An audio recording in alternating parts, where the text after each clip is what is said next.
तो आज हमारा नेक्स्ट टॉपिक है लोन रिस्ट्रक्चरिंग। ठीक है, तो अब इसका मतलब क्या है। देखिए, कई बार ऐसा होता है कि कंपनीज़ ने लोन ले रखा होता है। ठीक है, मान लेते हैं कि एक कंपनी है ए, कंपनी ए है, इन्होंने 100 करोड़ का लोन ले रखा है, या फिर उधार, आप जो मर्जी आप समझ लीजिए। अब कंपनी इसको पे नहीं कर पा रही है, या फिर हो सकता है कि इस लोन अमाउंट का जो इंटरेस्ट रेट है उसे नहीं पे कर पा रही है। ठीक है, और हो सकता है कि जब इन्होंने लोन लिया हो तो बैंक ने या फिर किसी और से अगर लोन लिया तो उन्होंने कहा था कि आपको इंटरेस्ट रेट पे करना है 10%। ठीक है, साल का। और आपको प्रिंसिपल अमाउंट आपको हर 6 महीने में आपको करीब 2 लाख रुपए पे करने हैं। ठीक है, महीने का मान लीजिए कि महीने उनको इस 100 करोड़ में से इनको महीने महीने 2 लाख रुपए पे करने हैं, प्लस इंटरेस्ट भी 10%। ठीक है, 10% ये साल का है। ठीक है, पर एनम। अब हो क्या रहा है कि कंपनी ये जो 2 लाख रुपए वो पे नहीं कर पा रही महीने महीने, या फिर हो सकता है इंटरेस्ट रेट पे नहीं कर पा रही है। तो कंपनी क्या करती है, कंपनी जिनसे भी लोन ले रखा है, ठीक है, उनको उनको बुलाती है। फिर उनसे कहते हैं कि देखिए, ये जो प्रिंसिपल अमाउंट है 2 लाख रुपए पर मंथ, ये थोड़ा आप कम कर लीजिए, क्योंकि हम 1.5 लाख रुपए पे कर पाएंगे, 1.5 लाख या फिर 1 लाख रुपए। या फिर हो सकता है कि इंटरेस्ट रेट वो पे ना कर पा रहे हो, तो इंटरेस्ट रेट का अमाउंट वो कम कर दें। तो इन शॉर्ट कहानी ये होती है। ठीक, अब देखते हैं कि बुक में क्या लिखा हुआ है। तो यहाँ पे वही चीज़ बताइए कि लोन और debt restructuring is a mechanism available to companies in financial distress who are unable to meet their obligations to their lenders to restructure their debt by modifying one or more of terms of the loan। तो loan या फिर date जो restructuring है वो क्या एक mechanism है जो कि कंपनी के पास अवेलेबल होता है। ठीक है, कई बार क्यों, क्योंकि कंपनी कई बार फाइनेंशियल डिस्ट्रेस में होती है, वो अपनी जो फाइनेंशियल ऑब्लिगेशन है वो पे नहीं कर पा रही होती है। तो कंपनी चाहती है कि जो भी डेट की जो टर्म्स एंड कंडीशन है उसको मॉडिफाई किया जाए। हो सकता है एक, हो सकता है दो, जैसे मैंने अभी आपको बताया। हो सकता है प्रिंसिपल अमाउंट वो कम करवाएं, या फिर हो सकता है जो इंटरेस्ट रेट है वो कम करवाएं। मतलब वो पे तो पूरा करेंगे, बट वो जो 10% है या फिर 20% है वो एक बार में नहीं पे कर पा रहे। तो वो कह रहे हैं कि आप 5% कर दीजिए। दिस में इंक्लूड, अब मॉडिफाइंग में क्या क्या चीज़ें हो सकती हैं। तो हो सकता है लोन का अमाउंट। ठीक है, लोन का अमाउंट हो सकता है, रेट ऑफ इंटरेस्ट हो सकता है, या फिर मोड ऑफ पेमेंट, जिस तरीके से वो पे कर रहे हैं। हो सकता है कैश में या फिर बाकी चीज़ों में। मोड ऑफ पेमेंट हो सकता है कि मतलब हो सकता है कैश में पे कर रहे हो। ठीक है, या फिर वो चाहते हैं कि नहीं, हम कैश में तो पे नहीं कर पाएंगे, हम असेट दे पाएंगे। ठीक, कंपनी कह रही है कि हमारे पास कैश तो नहीं है हम, लेकिन हम आपको असेट दे पाएंगे। ठीक है, असेट मतलब कुछ भी, बिल्डिंग, मशीन वगैरह कुछ भी हो सकती है। और funds and equity in the company and the term of loan so that the repayment obligation is with in payment capacity of the borrower. तो जब ये मॉडिफाई होगा, तो मॉडिफाई होने से क्या होगा कि कंपनी जो है वो ईजिली अपना जो डेट है वो उसको पे कर पाएगी। Next, a restructuring exercise is to the advantage of the borrower and the lender. ठीक है, तो जो रिस्ट्रक्चरिंग जो एक्सरसाइज है, यानी कि ये जो तरीका है वो काफ़ी अच्छा तरीका है, चाहे वो लेंडर के लिए हो चाहे वो बोरोवर के लिए हो, क्योंकि यहाँ पे दोनों को ही आराम मिल रहा है ना। The borrower is the given a way to repay the loan that is feasible given the current state of the business and not be declared a defaulter. तो अगर ये चीज़ अगर फॉलो की जाती है तो उससे क्या होगा कि जो कंपनी है जिन्होंने लोन लिया है वो अपना अमाउंट पे कर पाएंगे और वो डिफ़ॉल्टर नहीं कहलाए जाएंगे, है ना। वो डिफ़ॉल्टर नहीं कहलाए जाएंगे, मतलब कि ये कोई आके उनसे ये नहीं बोल सकता कि आपने इंटरेस्ट अमाउंट अपने पे नहीं करा, या फिर आपने लोन का जो प्रिंसिपल अमाउंट है आपने वो पे नहीं करा। The company is now able to focus on building back its business. अब कंपनी दोबारा से फोकस कर सकती है अपने बिजनेस पे। ठीक है, तो और उसको और अच्छी तरीके से बना सकती है, और इससे क्या होगा, उसकी बैलेंस शीट भी इम्प्रूव होगी। बैलेंस शीट अगर आपको नहीं पता तो बता देता हूँ कि बैलेंस शीट एक तरीके से स्टेटमेंट होती है, अकाउंट नहीं होता, ये स्टेटमेंट होती है, जो कि ये बताती है कि कंपनी के पास कितनी असेट है और कितनी लायबिलिटी है।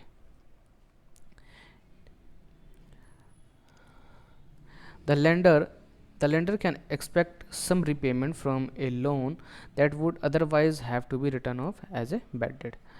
तो जो लेंडर है, ठीक है, अगर देखो ये अगर एक्सरसाइज होती है तो फिर उसको ये फिक्र करने की ज़रूरत नहीं है कि हाँ कि जो सामने वाला है वो मेरा पैसा ही नहीं पे करेगा, ठीक है, और वो बैड डेट नहीं बनेगा। बैड डेट का मतलब क्या है कि एक कंपनी ने, ठीक है, लोन लिया बैंक से, अब वो कंपनी पैसा नहीं पे कर पा रही है या फिर उसने पे ही नहीं करा। 1 लाख का लिया था कंपनी ने लोन बैंक से, अब वो पे ही नहीं करा, तो बैंक के लिए क्या हो गया, वो बैड डेट हो गया, यानी ऐसा डेट जो बैड है। The process of debt restructuring involve analysing the debt position of the company. अब जब आप डेट रिस्ट्रक्चरिंग कर रहे हैं तो पहले तो ये देखना ज़रूरी है कि कंपनी की डेट की पोजीशन कितनी है, ठीक है। Meeting with lenders and providing information to the current and future financial position of the company.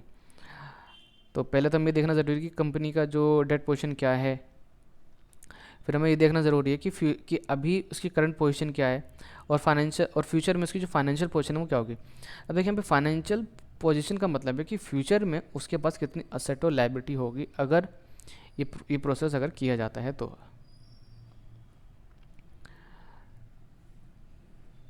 Position of the company and company up with A workable repayment plan.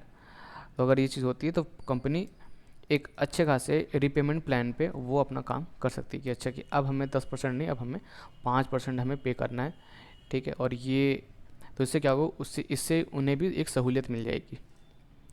The lenders have to be provided a concrete business plan on how the company plans to generate the revenues required to meet its obligations under the new terms as well as meet financial needs of the business।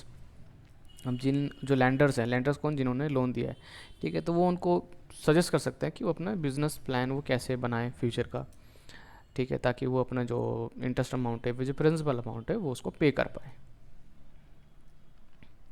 Now next है buyback of shares. तो buyback of shares का मतलब क्या है कि company कई बार अपने shares buy back कर लेती है, मतलब वो दोबारा से खरीद लेती है।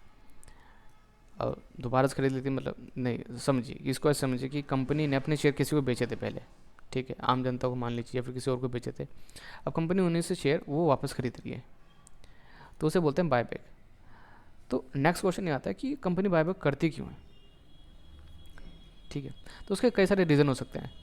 हो सकता है कंपनी के पास कैश पड़ा हो, है ना, और कंपनी को कोई अपॉर्चुनिटी नहीं मिल रही है कि उस पैसे को कहाँ पे और इन्वेस्ट किया जाए, तो कंपनी ने सोचा चलो ठीक है हम अपने शेयर बायबैक कर लेते हैं, ठीक है, मतलब अलग अलग रीज़न हो सकते हैं।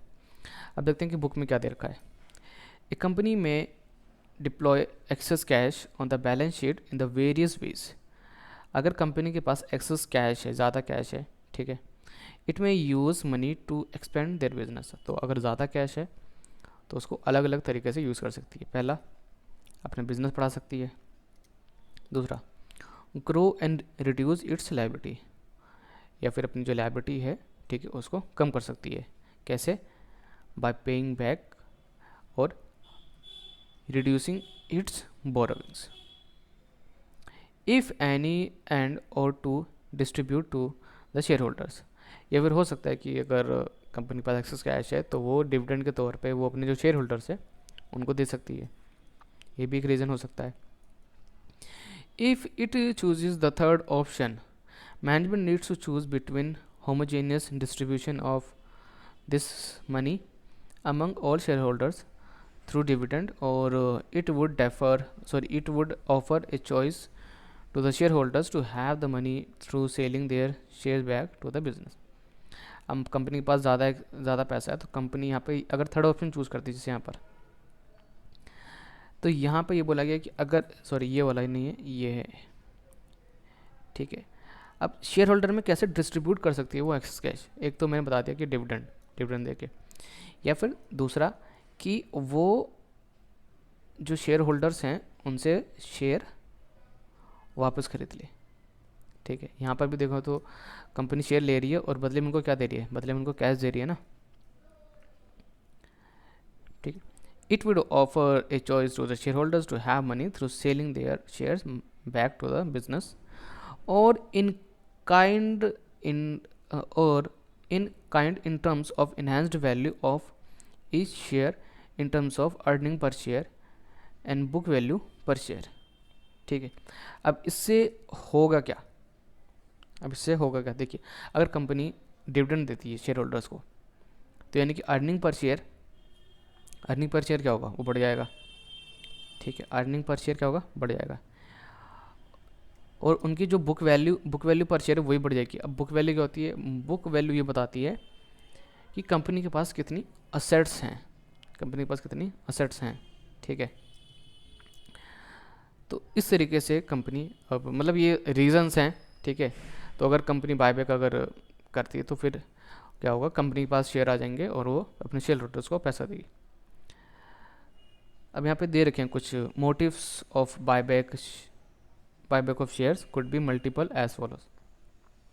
अब क्या क्या रीज़न हो सकते हैं अगर कंपनी बायबैक कर रही है? तो सबसे पहले रीज़न है to give a value boost to the stock if it is seen as under valued. अब कंपनी अगर बायबैक अगर लाती है तो कंपनी, एक रीज़न ये भी हो सकता है कि कंपनी शेयर हो सकता है अंडर वैल्यूड हो। ठीक है, तो अगर बायबैक लेके आएगी तो उसका जो शेयर प्राइस है वो बढ़ने के चांसेस बहुत ज़्यादा होंगे। ठीक है, दूसरा, access cash and lake of profitable investment opportunities. अब कैश, ये फिर एक रीज़न हो सकता है कि बिजनेस के पास कैश तो है बहुत सारा, बट उनके पास उन्हें कोई दिख नहीं रहा कि वो जो एक्सेस कैश है वो कहाँ पे हम इन्वेस्ट करें। वो जो कैश है, ठीक है, वो हम कहाँ पे इन्वेस्ट करें, उनको ये नहीं दिख रहा। ठीक है, कोई अपॉर्चुनिटी नहीं मिल रही है। Buyback as confidence building measure. ठीक है, buyback as confidence building measure. अब यहाँ पे इसको ध्यान से समझिए कि कॉन्फिडेंस बिल्डिंग मेजर का मतलब क्या है। कि इससे क्या होगा कि कंपनी का, देखिए, अब जब शेयर आम जनता के पास थे तो शेयर होल्डिंग पैटर्न अगर देखो तो जो प्रमोटर्स होंगे उनका कम होगा, लेकिन अब अगर वो यूज़ करते हैं तो क्या होगा? उनकी शेयर होल्डिंग पैटर्न वो बढ़ जाएगा। ठीक है, तो यहाँ पे इसी चीज़ के बारे में यहाँ पे बात की गई है। Buyback as defensive strategy against a potential takeover. ठीक है, अब बायबैक इसलिए कई बार इसलिए भी लिया जाता है ताकि वो टेक ओवर कर सके। टेक ओवर मतलब कि हो सकता है जो प्रमोटर्स हैं उनके पास इतना शेयर होल्डिंग नहीं है कि वो अपनी मनमर्जी कर सके। अपनी मनमर्जी मतलब वो अपने डिसीजन को सामने रख सकें। कई बार ऐसा होता है। ठीक है, तो या फिर एक रीज़न ये भी हो सकता है कि कंपनी जो इक्विटी है वो कम करना चाहती है। ठीक, इक्विटी कम करना चाहती मतलब जो शेयर्स है वो ज़्यादा नहीं रखना चाहती। अब वो जो नंबर ऑफ शेयर्स है उनको वो कम करना चाहती है।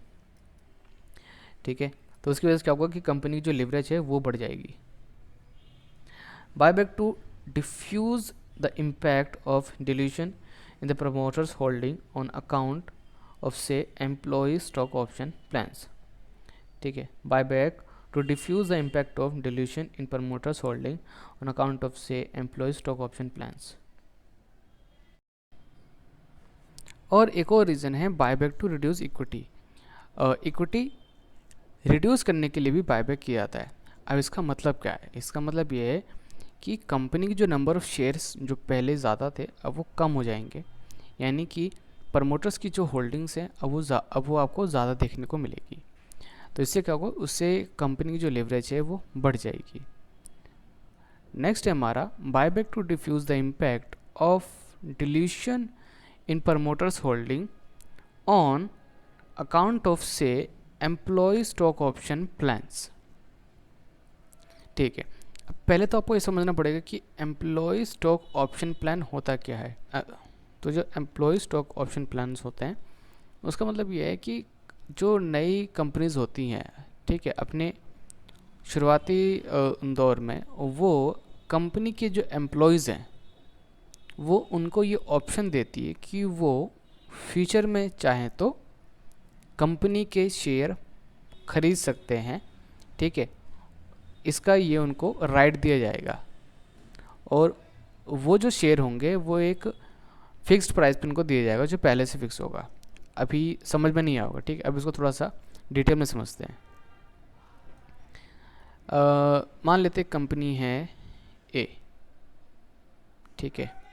तो कंपनी ए अभी नई नई बनी है, तो जो नई नई कंपनीज होती हैं उनमें ज़्यादा एम्प्लॉयज़ नहीं जाते हैं, क्योंकि वहाँ पर वो लोग ये मानते हैं कि ये कंपनी नहीं है, हो सकता है कल बंद हो जाए।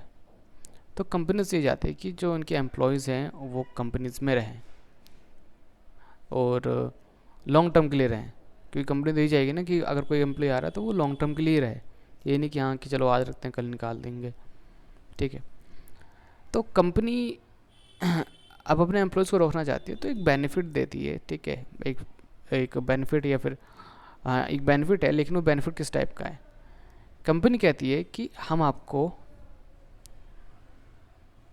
एम्प्लॉय स्टॉक ऑप्शन प्लान दे रहे हैं, ठीक है, यानी ईसॉप्स आपको दे रहे हैं।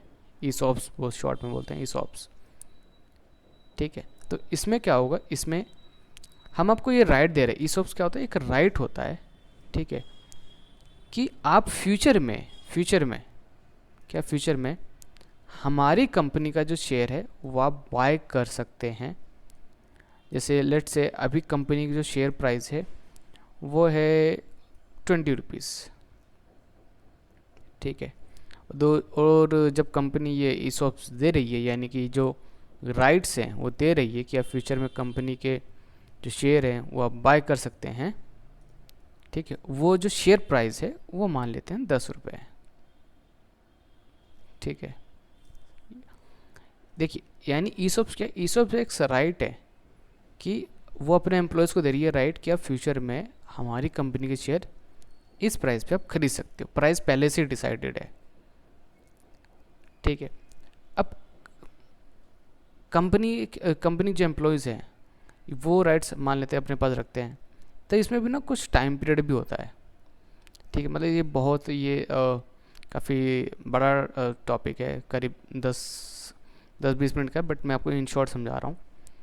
इसमें टाइम पीरियड भी होता है कि हाँ कि अगर आप कंपनी में इतने दिन रुकोगे तभी आप ये राइट आप यूज़ कर पाओगे, ठीक है। मतलब चलो आपको राइट तो दे दिया गया है, लेकिन एक मिनिमम पीरियड भी होता है कि हाँ आपको इतना टाइम पीरियड आपको हमारी कंपनी में स्पेंड करना पड़ेगा, उसके बाद ही आप इस राइट का आप यूज़ कर पाओगे। तो आप खुद सोचिए, अगर आपको राइट मिल गए और आपने मान लेते हैं कि कंपनी कह रही कि आपको 3 साल तक एटलीस्ट कंपनी में रहना है, उसके बाद ही आप ईसॉप्स का भी यूज़ कर पाओगे। तो आप कंपनी में गए, आपको ईसॉप्स मिले, मान लेते हैं 100 शेयर्स के, ठीक है। यानी आपके पास ये ऑप्शन है कि आप फ्यूचर में कंपनी के 100 शेयर्स आप बाय कर पाओगे 10 रुपये पे, ठीक है। तो 3 साल हो गए आपको, ठीक है। अब मान लेते हैं कि आप कंपनी छोड़ रहे हो, फिर इसमें भी ये होता है कि हाँ कि क्या अगर आप कंपनी छोड़ देते हो तो उसके 3 महीने 6 महीने के अंदर अंदर आपको ईसॉप्स जो हैं, यानी ईसॉप्स की जो राइट हैं आप उसका यूज़ कर सकते हो, अदरवाइज़ फिर आप यूज़ नहीं कर पाओगे, ठीक है। तो आमतौर पे तो ज़्यादातर कंपनीज 3 महीने रखती हैं। वैसे तो अब जो नई नई कंपनीज आ रही हैं वो 5 साल 10 साल रख रही हैं। तो लेट से कि आपकी कंपनी ने टाइम पीरियड रखा है 5 साल, मतलब अगर आप जॉब छोड़ देते हो तो आपके पास 5 साल का टाइम पीरियड होगा कि आप ईसॉप जो आपको मिले हैं 100 शेयर के, उसका आप यूज़ कर पाओगे। तो आपने जॉब छोड़ दी, लेकिन अभी भी आपके पास ये राइट है कि आप कंपनी के 100 शेयर 10 रुपये पे आप ख़रीद पाओगे, ठीक है। प्राइस पहले से ही फिक्स है। तो अब आपने 5 साल के दौरान देखा कि कंपनी का जो शेयर प्राइस है वो पहुंच गया 1 लाख के आसपास मार्केट में, but you can buy at 10 rupees. तो सोचिए क्या आप ये ईसॉप के जो राइट्स हैं आप उनका यूज़ करोगे या फिर नहीं। जाहिर सी बात है यस। तो अगर आप इसके बारे में अगर आप गूगल पर सर्च करोगे तो आप देखोगे कि जो गूगल के जो एम्प्लॉयज़ थे जिनको ईसॉप्स मिले थे, ठीक है, तो वो झटके से ही रातों रात वो अमीर बन गए थे। तो ईसॉप्स के बारे में आप डिटेल में आप देख सकते हो, ठीक है। तो आई थिंक अब आपको थोड़ा समझ में आ गया होगा। तो चलिए हम अपने टॉपिक की तरफ बढ़ते हैं। तो यहाँ पे ये जो पॉइंट था वो ये था, buy back to diffuse the impact of dilution in promoters holding on account of से एम्प्लॉय स्टॉक ऑप्शन प्लान्स। अब देखिए, अगर कंपनी ने स्टॉक ऑप्शन प्लान यानी कि ईसॉप्स अगर दे रखे हैं अपने एम्प्लॉयज़ को, तो इसका मतलब क्या है? इसका मतलब ये है कि वो लोग भी चाहें तो कंपनी के शेयर बाय कर सकते हैं। और उन्होंने मान लेते हैं उन्होंने बाय कर लिए, तो क्या होगा कि तो कंपनी के जो प्रमोटर्स होंगे उनके शेयर होल्डिंग पैटर्न क्या होगा? वो कम हो जाएगा ना। ठीक है, तो उस चीज़ को भी कम करने के लिए कंपनी बायबैक लेकर आती है। यहाँ पे ये एज्यूम कर रहे हैं कि हाँ, कि जिन लोगों को ईसॉप्स मिले थे उन्होंने अपना ईसॉप्स की जो राइट है उसको यूज़ कर लिया है। सो while every management talks about the positive impact of buyback on minority shareholders, it is very difficult to ascertain management intention to buyback of shares. अब देखिए, यहाँ पर हम एग्जैक्टली तो नहीं बता पाएंगे कि हाँ, कि कंपनी के जो प्रमोटर्स हैं या फिर जो मैनेजमेंट है उनका मेन मोटिव क्या है बायबैक लाने का। ठीक है, हाँ, तो देखिए वैसे कहने के लिए तो कुछ भी कह सकते हैं, बट हमें ही पता होना चाहिए कि उनका रियल इंटेंशन क्या है। नेक्स्ट है, buyback of shares can be done only out of reserve and surplus available with the company. अब कंपनी बायबैक तो कर रही है, कंपनी शेयर खरीद रही है, ठीक है, लेकिन उसका पैसा कहाँ से आएगा? तो कंपनी ने कुछ रिजर्व एंड सरप्लस रखा होगा। रिजर्व का मतलब क्या है कि कुछ पैसा उन्होंने बचा के रखा होगा, और सरप्लस का मतलब क्या है? प्रॉफिट। तो वो अपने रिजर्व और सरप्लस के पैसे से ही बायबैक कर सकती है। ठीक है, यहाँ लिखा है ना, only the shares bought back are extinguished by the company within stipulated time frame and that leads to a reduction in its share capital। तो ये जो बायबैक होगा इसका भी एक फिक्स टाइम पीरियड होता है। अब आगे उन्होंने बता रखा है कि अगर एक कंपनी को बायबैक लेकर आना है तो हमें कैसे पता चलेगा कि वो कंपनी एलिजिबल है या फिर नहीं है? तो यहाँ इन्होंने लिखा है, to be eligible for a share buyback a company should not have defaulted on its payment of interest और principal on debentures, fix deposit और any other borrowings, redemption of preference share और पेमेंट ऑफ डिविडेंड डिक्लेयर्ड। ठीक है, तो अगर company को buyback लेकर आना है तो सबसे पहली चीज़ उसने कोई डिफ़ॉल्ट ना किया हो। लेकिन वो डिफ़ॉल्ट कौन सा? पहली चीज़, अगर कंपनी ने कोई लोन ले रखा है तो उस पर इंटरेस्ट पे करना है कंपनी को। ठीक है, तो कंपनी ने ऐसा ना किया होगा कि हाँ, कि उनको लोन पे करना हो और जो उनको इंटरेस्ट वो पे करना है लेकिन उन्होंने पे नहीं किया हो। दूसरी, अब कंपनी ने लोन ले रखा है तो उसका प्रिंसिपल अमाउंट भी देना पड़ेगा। यानी 1 लाख रुपए ले रखे हैं और बैंक ने बोला था कि आपको हर साल 10% ब्याज भी देना है और हर साल आपको उसका जो 20% जो प्रिंसिपल अमाउंट है वो भी देना है।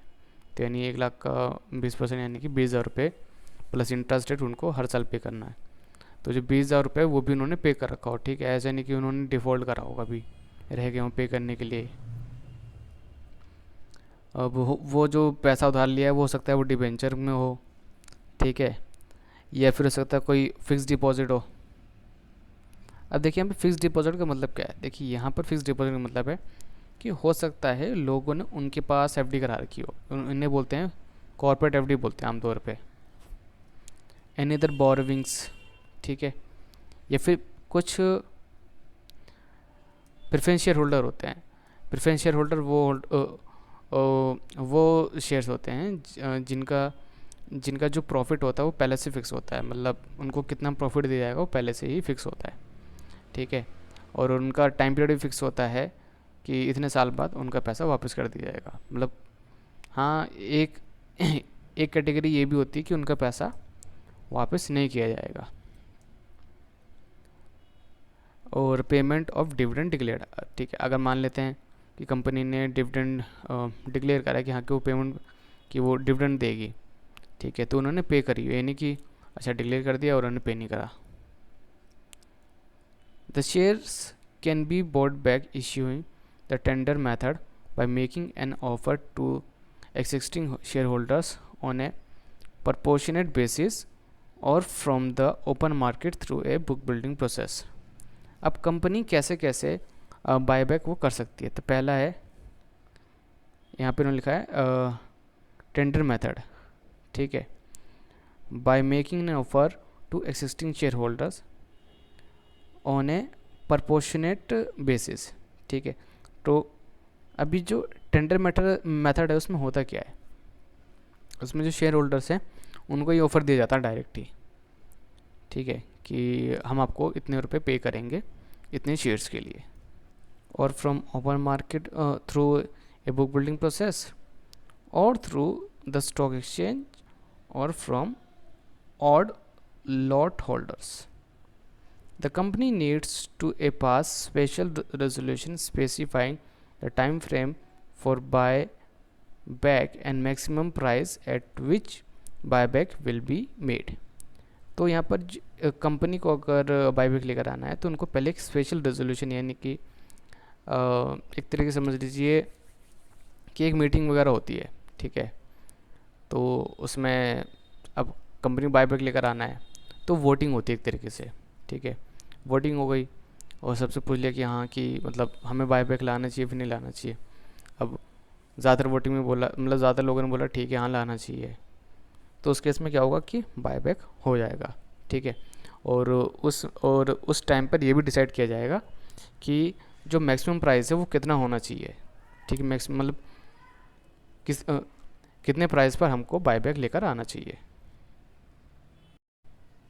अब देखो उसी वजह से होता क्या है, देखिए अब जैसे कि ये चीज़ तो हम पहले जान चुके हैं कि नंबर ऑफ आउटस्टैंडिंग शेयर्स क्या हो जाएंगे, वो कम हो जाएंगे, है ना, even if there is no change in profit and loss, ठीक है, और जो प्रॉफिट एंड लॉस स्टेटमेंट होगी हमारे उसमें भी कोई चेंज नहीं आएगा, मतलब ना तो कंपनी को कोई प्रॉफिट होगा ना ही तो कंपनी को कोई लॉस हुआ होगा। It would result in increased EPS, यानी कि अब कंपनी की जो अर्निंग पर शेयर है बल वो बढ़ जाएगा, ठीक है।